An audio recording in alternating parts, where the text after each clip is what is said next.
రేపటి నుంచి 3 రోజుల పాటు జరిగేటువంటి మా మిత్రపక్షమైనటువంటి తెలుగుదేశం పార్టీ మహానాడు సంపూర్ణమైన విజయాన్ని సాధించాలని మనస్ఫూర్తిగా కోరుకుంటూ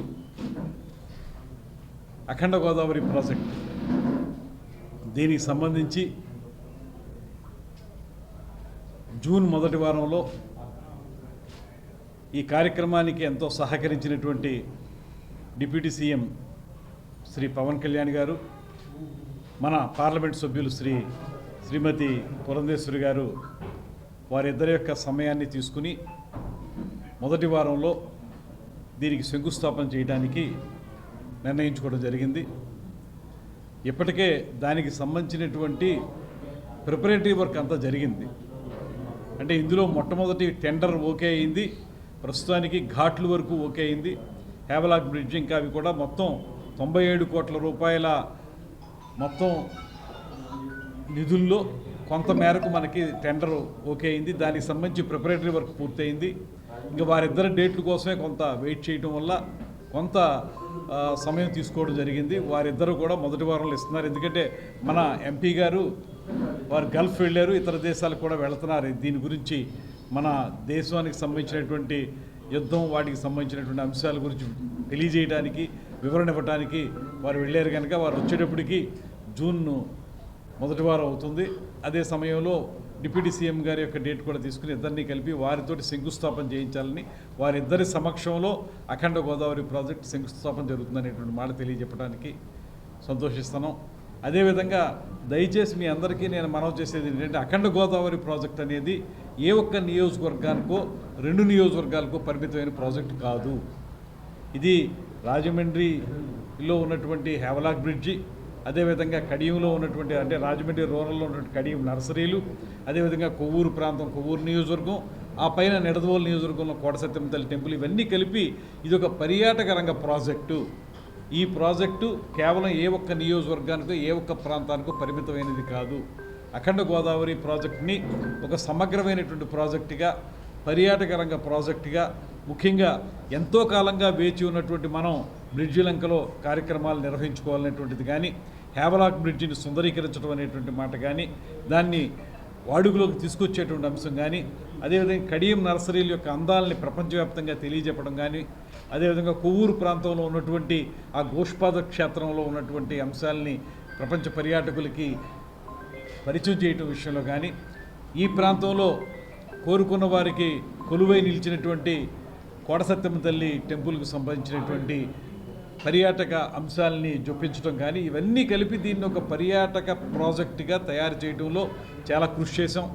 ఈ కూటమి ప్రభుత్వం వచ్చిన వెంటనే ముఖ్యమంత్రి శ్రీ చంద్రబాబు నాయుడు గారు ఇచ్చినటువంటి ఆదేశాల మేరకు, వారు ఇచ్చినటువంటి ప్రత్యేకమైన సూచనల మేరకు దీన్ని ఒక సమగ్రమైనటువంటి ప్రాజెక్ట్గా తయారు చేయడానికి చాలా ప్రయత్నించాం. మా డిపార్ట్మెంట్ అంతా కృషి చేసింది.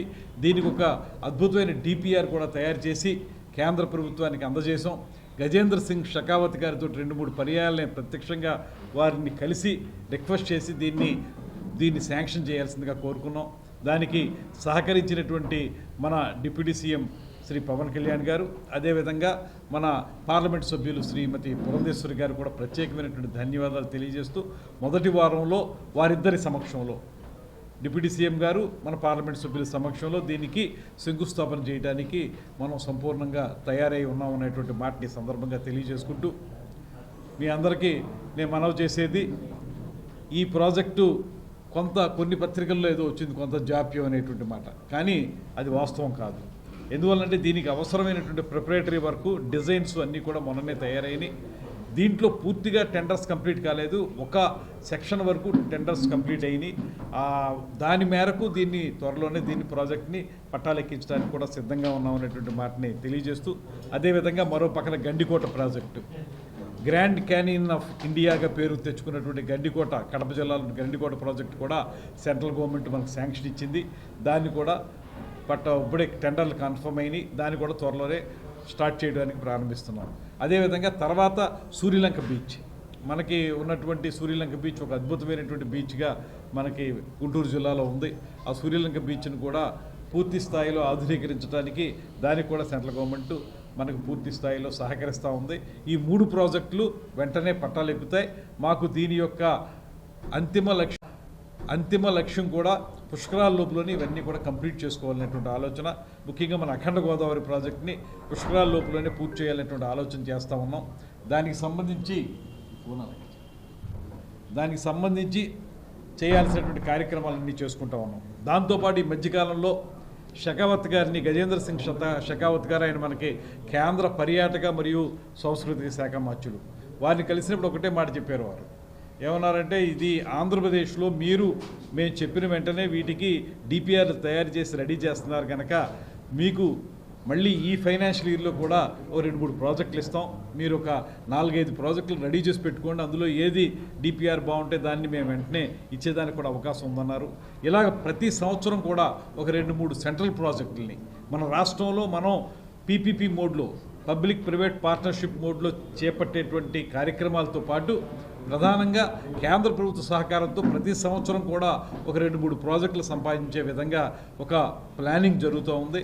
దాన్ని అమలు చేయడానికి కూడా అందరి సహకారాన్ని కూడా తీసుకోవడం జరుగుతుందనేటువంటి మాటని ఈ సందర్భంగా తెలియజేస్తా ఉన్నాను. దానికి సంబంధించి ఇవాళ కొత్తగా కూడా మేము డిపిఆర్లు తయారు చేసుకుంటా ఉన్నాం. దాంతోపాటు ఇవాళ ముఖ్యమంత్రి గారు మొన్న జరిగినటువంటి రివ్యూలో మాకు ఇచ్చిన సూచన ఏంటంటే, మనకి 21 ప్రధానమైనటువంటి పుణ్యక్షేత్రాలని మనం చూసుకుని, ఏవైతే ఉన్నాయో ప్రధానమైన పుణ్యక్షేత్రాలు, వాటి సమీపంలో మనకి ఇవాళ వరకు జరుగుతున్నటువంటి కార్యక్రమం ఏంటంటే, ఆ దర్శనం చేసుకోవడం, వెళ్ళిపోవడం జరుగుతుంది కనుక అక్కడ వసతి సౌకర్యాన్ని కల్పించినట్లయితే అక్కడ ఒక 2-3 రోజులు ఉండడానికి అవకాశం ఉంటుంది. చుట్టుపక్కల ఉన్నటువంటి ప్రదేశాలని పర్యాటకంగా అభివృద్ధి చేయడానికి అవకాశం ఉంటుంది కనుక అక్కడ ముందు ఏదో ఒక వసతి సౌకర్యం కల్పించమన్నారు. దానికి సంబంధించి ఇప్పుడు మనం చేస్తున్నది ఏంటంటే, 21 పుణ్యక్షేత్రాల దగ్గర కూడా ఇమీడియట్గా మనం పెద్ద స్టార్ హోటల్స్ని నిర్మించలేకపోయినా టెంట్ హౌసెస్ లాంటివి, ఇవాళ మీరందరూ చూసే ఉంటారు కుంభమేళాలో టెంట్ హౌసెస్కి ఎంత ప్రాముఖ్యత వచ్చిందో, ఆ రకమైన టెంట్ హౌసెస్ నిర్మించడం కానివ్వండి, ఇతరత్ర ఆ చుట్టుపక్కల పల్లెటూళ్ళు ఉంటే అక్కడ మనం హోమ్ స్టేలు అంటే మనం కూడా చూస్తున్నాం, మేము ఐడెంటిఫై చేసాం కూడా. ఇప్పటికే కోనసీమలో చూస్తే మండువా లోగిళ్ళు ఇంకా చాలా అద్భుతంగా కనబడతా ఉన్నాయి.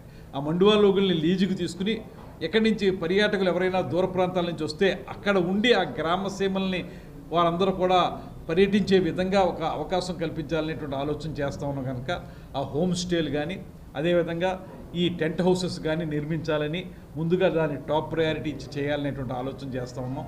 అదేవిధంగా శ్రీశైలం ప్రాంతాన్ని కూడా ఆ చుట్టుపక్కల ఉన్నటువంటి అన్ని రకాల పర్యాటక ప్రదేశాలను చూసే విధంగా అక్కడ కూడా కార్యక్రమాలని నిర్వహించడానికి ప్లాన్ చేస్తూ ఉన్నాం. ఇప్పటికే స్టార్ హోటల్స్ కొన్ని మన రాష్ట్రంలో ముందుకు వచ్చాయి. వాటన్నిటికి కూడా మొన్ననే మేము క్యాబినెట్ అప్రూవల్ కూడా ఇచ్చాం. ఆ క్యాబినెట్ అప్రూవల్ ప్రకారం స్టార్ హోటల్స్ని కూడా మనం ఏర్పాటు చేయడానికి, ఇక్కడ మీకు అట్మాస్ఫియర్ కోర్ అనేటువంటిది ఒక ఇంటర్నేషనల్ బ్రాండెడ్ హాస్పిటాలిటీకి సంబంధించినటువంటి ఒక పెద్ద గ్రూప్, వారు తిరుపతిలోను వైజాగ్లోనూ కూడా వాళ్ళ యొక్క స్టార్ హోటల్స్ నిర్మించడానికి ముందుకు వస్తూ ఉన్నారు. అదేవిధంగా మీకు తెలుసు, ఇంతకుముందే ఒబరాయ్ వాళ్ళు వచ్చారు, మేఫైర్ వాళ్ళు. ఇలాగా ఈ కూటమి ప్రభుత్వం వచ్చినటువంటి అనతి కాలంలోనే, ఈ సంవత్సరం లోపల ఉన్నటువంటి కాలంలోనే చాలా పెద్ద ప్రాజెక్టుల్ని మనం హాస్పిటాలిటీ ఇండస్ట్రీలో తీసుకురావడానికి జరుగుతున్న ప్రయత్నం, ఈ ప్రయత్నానికి సంబంధించి మేమందరం చేస్తున్న కృషి, ముఖ్యంగా మా డిపార్ట్మెంట్ చేస్తున్న కృషిని ప్రత్యేకంగా అభినందిస్తూ, ముఖ్యమంత్రి గారి యొక్క సూచనల మేరకు, ఆయన ఇస్తున్నటువంటి సహకారం మేరకు మేము ఈ సెక్టార్లో ముందుకు వెళ్ళటానికి, ఈ 5 సంవత్సరాలు పూర్తయ్యే నాటికి 50,000 రూములు ఇక్కడ మన రాష్ట్రంలో ఏర్పాటు చేయడానికి. 50,000 రూములు అంటే హోటల్స్లో ఉండేటువంటి రూముల సంఖ్య మొత్తంగా చూసుకున్నట్లయితే రాష్ట్రంలో 50,000 రూములు ఉండాలనేటువంటి ఆలోచన చేస్తూ ఉన్నాం.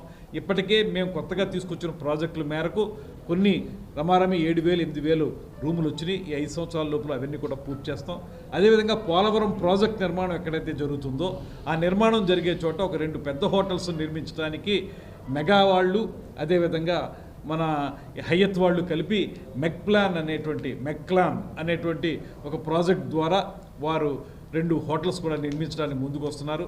దానికి కూడా పూర్తి స్థాయిలో మేము సహకారం అందించి పబ్లిక్ ప్రైవేట్ పార్ట్నర్షిప్లో వివిధ రకాల హోటల్స్ని నిర్మించడానికి కానీ, ఇప్పుడున్నటువంటి హోటల్స్ని ఆధునీకరించడానికి కానీ మొత్తంగా ఒక సమగ్రమైనటువంటి ఒక కార్యాచరణ ఏర్పాటు చేసుకున్నాం. దాని ద్వారా వాటన్నింటినీ అమలు చేస్తామనేటువంటి మాటను మీకు తెలియజేస్తూ, దయచేసి ఈ అఖండ గోదావరి ప్రాజెక్టుని ఎవరూ కూడా ఒక ప్రాంతానికి పరిమితమైన ప్రాజెక్టుగా చూడొద్దు అనేటువంటి మాట మనం చేస్తూ ఉన్నాను. ఇది ఒక సమగ్రమైనటువంటి పర్యాటక రంగానికి సంబంధించినటువంటి ప్రాజెక్టు.